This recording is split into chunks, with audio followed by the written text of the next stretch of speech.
it wouldn't matter. Love Roblox? Earn Roblox digital gift cards with Microsoft Rewards. Alright. Yeah, I think I've watched this before, but we'll react to it. Sign up for Microsoft. Should I be like Crazy super cults that are exaggerated? still active today. The Church of God with signs following. Have you ever been in a standard run-of-the-mill Christian church and mouthful. just thought to yourself, wow, this is really missing That is a something. This is mouthful. missing a lot of venomous snakes. Well, if you have, surprisingly, you wouldn't be the first. And you would also be a perfect candidate for the Church of God with signs following, which in itself is just a strange name. But trust me when I say that the name is the least strange thing about this cult. Members of the Church of God with signs following channel. are either holiness or Pentecostal Christians, which at a glance may seem normal. However, it's the specific rite or ritual that the Church of God with signs following focus Someone's penis. That's why I had to blur it. on that makes their congregation so odd. To put it bluntly, one of the core elements of the Church of God with signs following is serpent handling. Specifically the belief that if you are a true Christian, you should easily be able to handle a venomous snake or serpent of any variety without suffering any negative consequence. And in case handling the snake is not enough, you should also be able to consume venom from these venomous snakes completely issue-free. And spoiler alert, there was issues. But before we get too into the weeds on incidents, let me give you some history. The religious practice of snake handling goes all the way back to the 2nd century, when the Ophites reportedly handled snakes during their services and also worshipped serpents. And the tradition has also been seen in ancient Egypt. But the tradition of handling snakes for religious purposes didn't appear in the United States until 1910. And this practice is generally associated with the ministry of George Went Hesley, a minister from Tennessee. George like was a originally crackhead. a minister at the Church of God. However, in 1922, he resigned, The signs citing following. troubles at home, and decided to take his ministry on the road. Through the late 1920s and even 1930s, George traveled through the southeast United States, resuming his ministry as a traveling preacher, promoting both God and the specific practice of serpent handling. Now, interestingly, basically every place that George visited to share this practice was extremely receptive to it, which is, at least to me, a bit shocking. Although it is reported that George was extremely charismatic, persuasive, and passionate about the I'm on your craft. TV, During his hold time it on the tough. road, George visited small towns in Tennessee, Kentucky, the probably. Carolinas, Virginia, Ohio, and even Indiana. And it's reported that each small town adopted the serpent India. test of faith with overwhelming popularity after having a demonstration from Virginia, Ohio, and even Indiana. And it's reported that Oh, each no. small town adopted the Kentucky, serpent test Indiana. of faith with overwhelming popularity after having a demonstration from George himself. And it's because of this that the greater Appalachian region kind of adopted the practice. And I mean, I guess you've kind of got to be a charismatic guy to convince random people you don't know that the best way to worship God is, of course, by handling snakes and drinking venom. From the 1930s to the 1940s We and handle 50s snakes and beyond, out here, bro. churches that went on to adopt the serpent handling ritual became known broadly as Churches of God with signs following. And while most of these churches had no real connection besides their Pentecostal roots, the practice of snake handling was able to bring them together and have them categorized as the cult we're discussing right now. Now, if you're asking yourself, where does this belief even come from? And what does it have to do with Christianity at all? Well, the answer is the Bible, actually. People Bible. who participate in the serpent handling believe it is so important because of the two to following remind quotes. In Luke 10:19, for example, it says, quote, "Behold, I give unto you power to tread on serpents and scorpions, and over all the power of the enemy, and nothing shall by any means hurt you." Interesting, relatively vague, and I think more metaphorical than anything, but there's also another quote that's a bit more direct, and that's Mark 16:17-18. That goes as follows, quote, "And these signs shall follow them that believe. In my name shall they cast out devils, they shall speak with new tongues, they shall take up serpents, and if they drink any deadly thing, it shall not hurt them. They shall lay hands on the sick, and they shall recover." That is a bit more direct. And if you were, laying around in the 1930s and you had a charismatic man show up into your town with snakes and proof from the Bible that handling snakes could make you more godly, or at least prove your godliness, I could see that argument. However, it's definitely not all sunshine and rainbows. And that's because, Sunshine and unsurprisingly rainbows. and unfortunately, this practice practice did lead to deaths. Potentially one of the most I would assume ironic and so. notable deaths caused by this practice was the death of George Wendt Hensley himself, when in July of 1955, he died after receiving a snake bite at a service he was conducting in Florida. Although George passed Idiot. away because of this tradition, the tradition did not pass away with him. And this practice and larger cult that he was essentially the grandfather of continued to go on for decades and still persists in the modern day. Honestly, I feel like that'd be a really cool video for those, boots on the ground YouTubers that just film videos with people. Like, imagine a video where I spent 24 hours with the snake cult. That would be cool to see, and maybe we'll see it someday. But for now, this is all you got. Now, back to the tragedies. It's been reported that at least 30... Hold up. Is it like just like a group of like old, just special needs kids? I would think so. with people. Like, imagine a video, I spent 24 hours with the snake cult. That would be cool to see, and maybe we'll see it someday. But for now, this is all you got. Now, back to the tragedies. It's been reported that at least 35 people have died between 1936 and 1973 due to the serpent handling practice. And it's also been stated by multiple sources that today there's likely been at least 105 deaths caused by this serpent handling practice associated with the Church of God with science following. Realistically, the beliefs of this church are going to be the least crazy we talk about because it's honestly just an odd corner of Christianity that, loves snake handling. However, as we've seen, there has definitely been unfortunate tragedies due to this practice. But with that being said, don't touch venomous snakes, and let's move on. Happy science. Admittedly, happy Show us science the sounds pad, bro. rather cute and sounds like it could also be part of a kindergarten Oh, wait, it's curriculum. right here. Although, unsurprisingly, the reality of this cult is not cute whatsoever. Happy Science was founded in 1986 in Japan by a man named Ryu Okawa. Ryu was a successful businessman and stock trader who I worked wasn't paying internationally. Although as a student and as a working professional before the reality of this god with science following. Realistically, the beliefs of this church are going to be the least crazy we talk about because it's honestly just an odd corner of Christianity that, loves snake handling. However, as we've seen, there has definitely been unfortunate tragedies due to this practice. But with that being said, don't touch venomous snakes, and let's move on. Happy Science. Admittedly, Happy Science sounds rather cute and sounds like it could also be part of a kindergarten Happy curriculum. Science. Although, unsurprisingly, the reality of this cult is not cute whatsoever. Happy Science was founded in 1986 in Japan by a man named Ryu Okawa. Ryu was a successful businessman and stock trader who worked internationally. Although as a student and as a working professional before he even established Happy Science, he knew that he was meant for something more in this life. And he claims this explicitly, stating in one instance, for example, in 1981, 5 years before the establishment of the Happy Science cult, that while working a job, Ryu experienced Buddha enlightenment and came in contact with a divine spirit. This spirit began communicating with him and told him, quote, good news, good news. Ryu felt so compelled by this message that he grabbed a pen and paper, wrote it down, and then began asking the spirit that was contacting him, who are you? And Ryu alleges that the spirit was a spirit known as Niku Shonin, a senior disciple from the Buddhist religion. Following that experience in 1981, Ryu made it his mission and destiny to found a new religion. And that he did, and only years later, Happy Science was founded, and things got extremely weird. Ryu was a massive believer in the spirit world, and in a 2-year span from 1985 to 1987 alone, Oh my god, bro. An ad. Yo, what do you think he published Alex, bro, what's you probably know this. What's the largest religion in the world? What is it?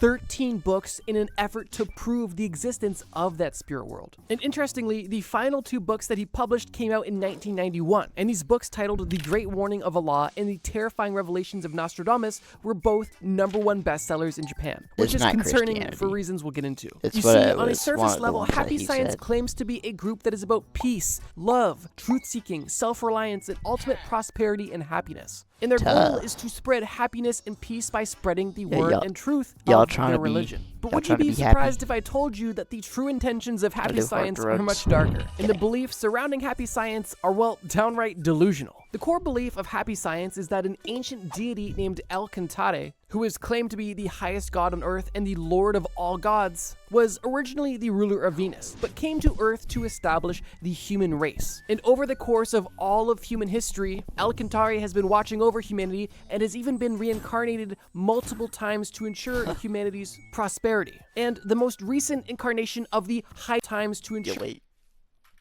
El Centauri has been watching over humanity and has even been reincarnated multiple times. Didn't he get face revealed? I've never listened to him. Oh wait, is it SD Kid? SD Kid. Yeah, face Times to revealed. ensure humanity's prosperity. And the most recent incarnation caught up of on the that. highest god of all gods and this ancient spirit from Venus is, of course, well, Ryu Okawa himself. Okay, Which is that's why, of stuff. course, he's leading Happy Science, because he is the true enlightened one. And he is so enlightened, in fact, that he claims that he speaks to nearly every single god on a daily basis. Not only can he communicate with gods, but he can also communicate with the spirits of dead historical figures. And there's actually a hilarious interview clip of Just show Okawa Obama. doing an interview where he is allegedly possessed by the spirit of Margaret Thatcher and speaking from her spirit. Like, just watch this. This is hilarious. Yo. I can't. Oh. I'm still alive. Your ex-Prime I'm Minister Prime Minister. Margaret Thatcher? I've been Prime Minister. Danish!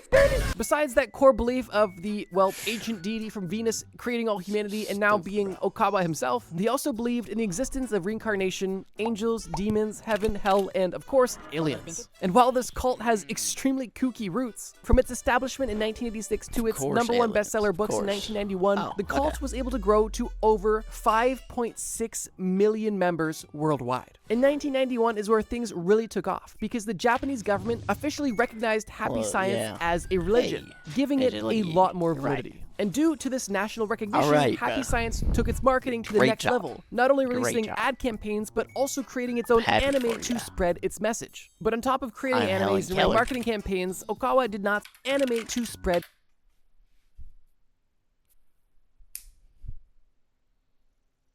I'm Helen Keller. its message. Who's that? Who's that? Huh? Who's that? Who is that?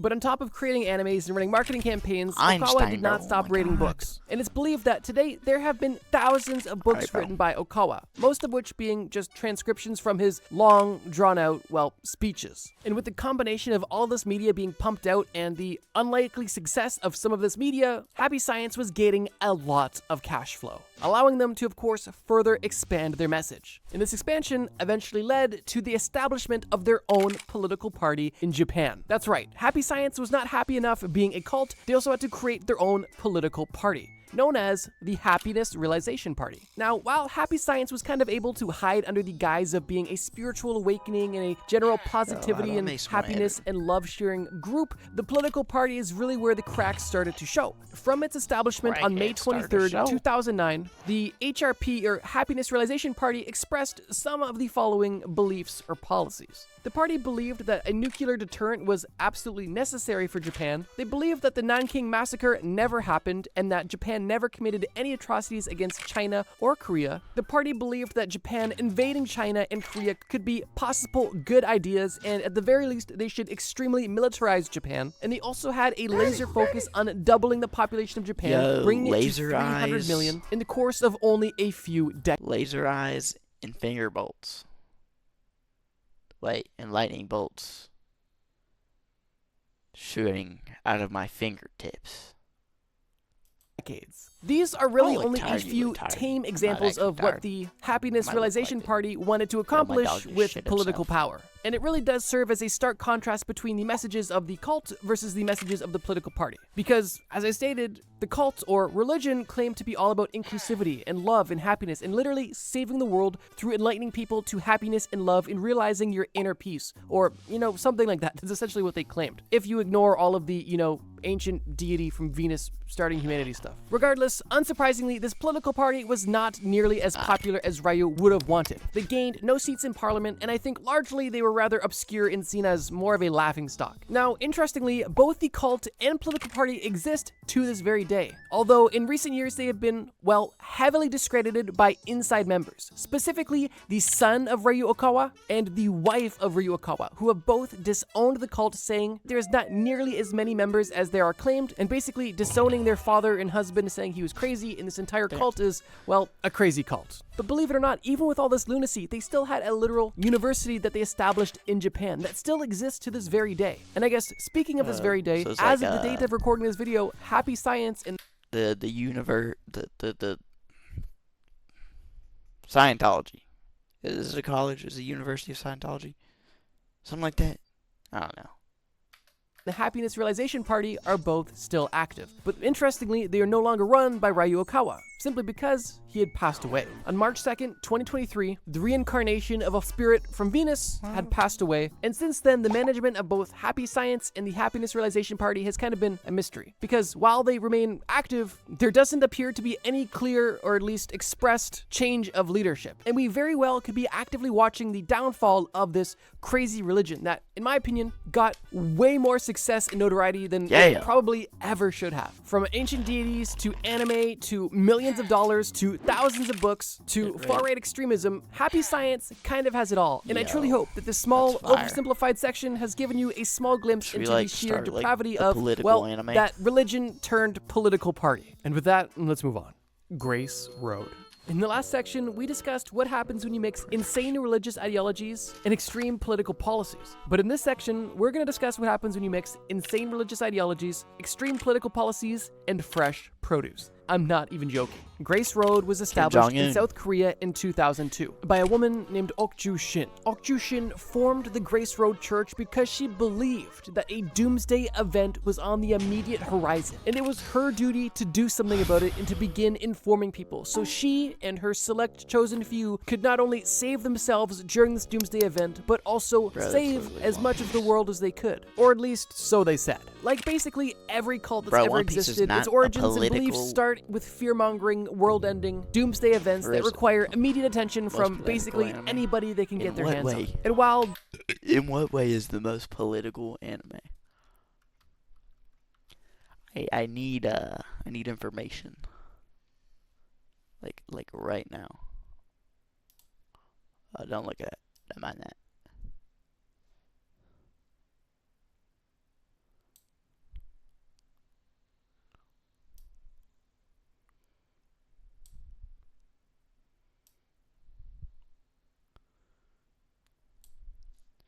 When's the mom stream? What? About... Oh, okay. It's about pirates. Yeah, rebelling. World government. You got a good point.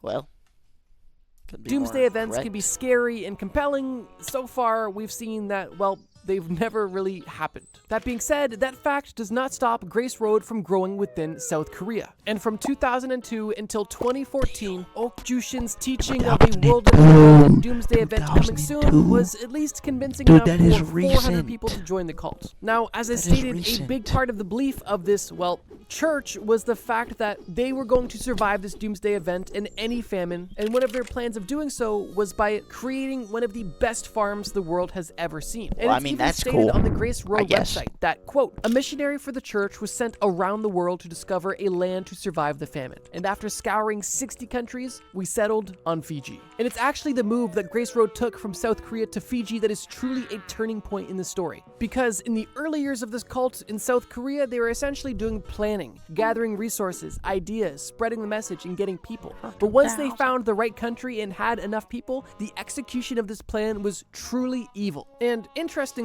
not to get too far ahead of ourselves, even though there is literally verifiable, provable video evidence of human rights violations taking place at the hands of the Grace Road cult, they are still operating in Fiji to this day and have some of the most successful businesses stimulating the economy of Fiji, which is why this story gets so insane and genuinely complex. The primary goal of That's Grace okay. Road moving to Fiji was not to coexist and stimulate the economy. It was a meticulously planned hostile takeover that has been extremely effective. And this is a hostile takeover of both Fijian land, job, and natives, but also of the lives of the members of Grace Road, because it is alleged that as soon as all of the members moved from South Korea to Fiji, all of them had their passports seized to ensure they had nowhere to go. And once these members were essentially stuck on this island, things only got worse and worse. Interestingly, Grace Road didn't enter Fiji as a church. They entered as a business, and the first establishment was Grace Farm. And this farm was the first of many businesses to be established by Bro, Grace you're Road not as getting a part sleep of this stream. hostile takeover I mentioned previously. Shortly after the establishment of this farm in 2014, Grace Road established 7 different restaurants in the following year in 2015, ranging from grocery stores, noodle stores, pizza stores, dessert cafes, chicken grills, and beyond just growing produce and selling food to locals, they also established their own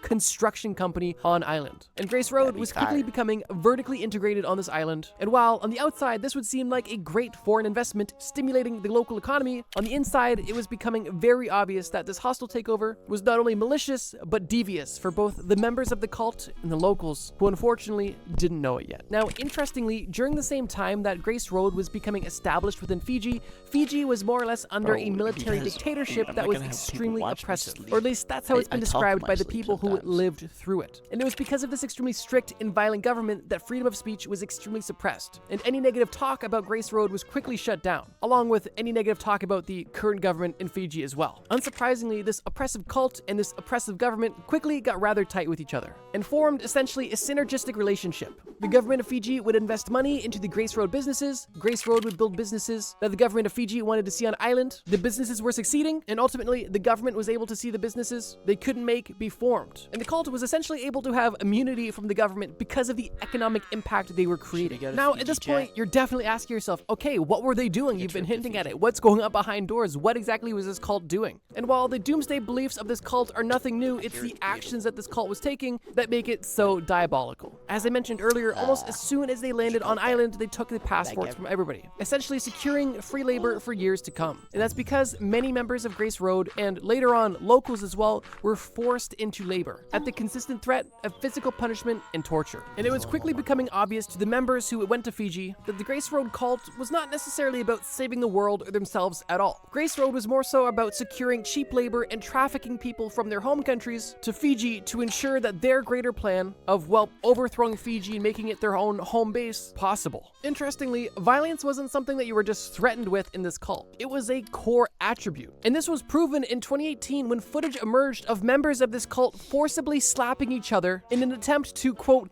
beat the devil out of each other. And it was Slap boxing?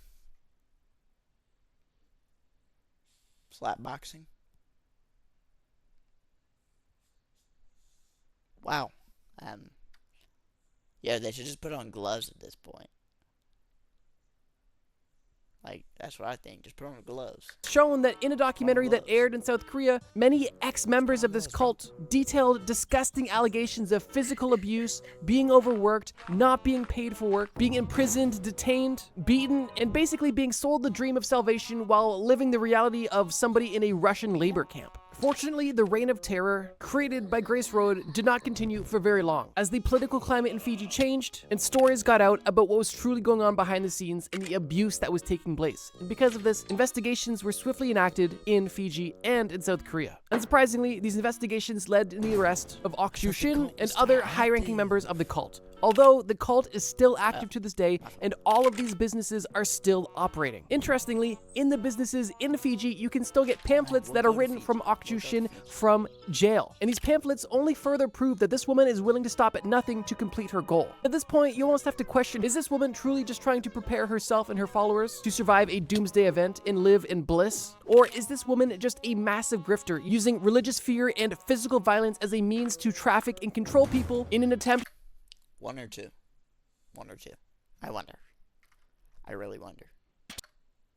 to grow a massive corporate empire, to gain leverage and eventual control of small countries and larger countries until she can, well, eventually run the world. But yeah, if you happen to be a tourist in Fiji, you might notice a lot of Grace Road restaurants and grocery stores and dentistry offices and hardware stores, and you might think that, wow, this is just a really cool local chain. But in reality, the entire lore of Grace Road and the cult behind it is just so hard to wrap your head around. And fortunately, right now, justice is starting to be served, although there are still many very real victims of this cult that took pride in the violence it instilled on its members and almost treated physical violence as a certain virtue. This has to be one of the most notable examples of a cult almost successfully taking over a country, and to this day, Grace Road-owned businesses are still highly crucial to the economy and, well, livelihood of people in Fiji, making the story that much more complex and truly unfortunate. And what else is unfortunate is the fact that there are so many cults that are still active to this very day. And it was for that reason that it was kind of tough to boil down so many options into one single video. But here's the deal. I love to make videos that you guys want to see. And so if you would like me to cover more cults that are still active today, all you need to do is let me know. Either leave a like or leave a comment below saying part 2, and I'll be sure to get working on that. And I guess if you're part of the 75% of watchers that are currently not subscribed, consider subscribing so you do not miss that part 2. And with that being said, let's get to the final cult on this list: Superior Universal Alignment. Up until this point, the depravity of the cults we've discussed has ranged pretty drastically. However, this last entry is definitely the most disturbing by far, and it's also the most obscure, with a lot of information being pretty tough to find, at least in English. From 1989 to 1993, a mysterious trend started popping up in rural Brazil of young boys going missing only to later be found dead and mutilated, specifically being castrated. And it was with these discoveries that authorities originally thought there was an organ trafficking ring taking place.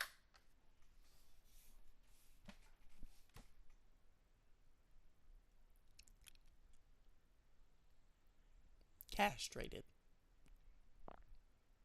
That means rubber band. Round the balls, bro.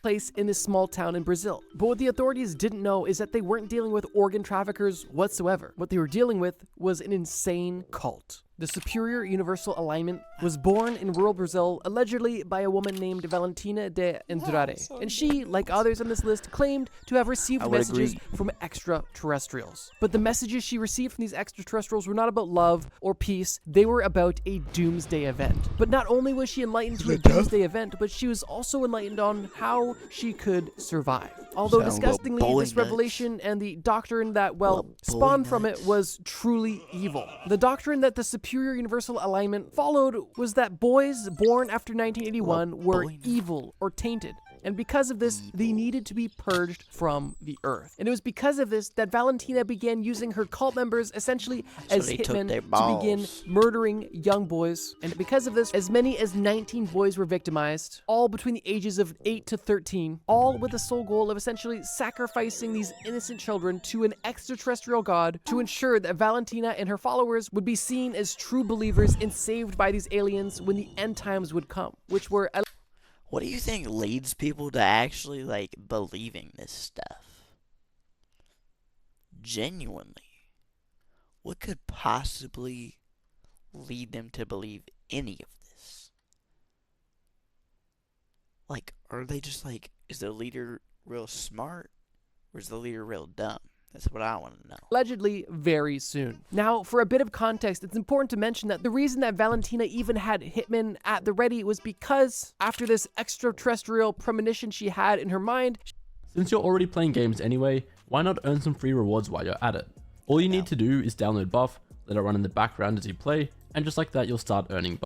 She began preaching about the end times locally, and somehow she caught the attention of notable players within her community, specifically businessmen and doctors. And it was with the influence of these businessmen and the skill of these doctors that she was able to carry out some of the most evil acts in the name of, well, cult sacrifice. Personally, I don't understand how you can have a random woman tell you that, hey, yeah, the world's gonna end like in 10 years and we have to kill children in order to have aliens take us on their spaceship to save us. But literally, people fell for that, and they began not only following her, but acting out this evil plan on her behalf.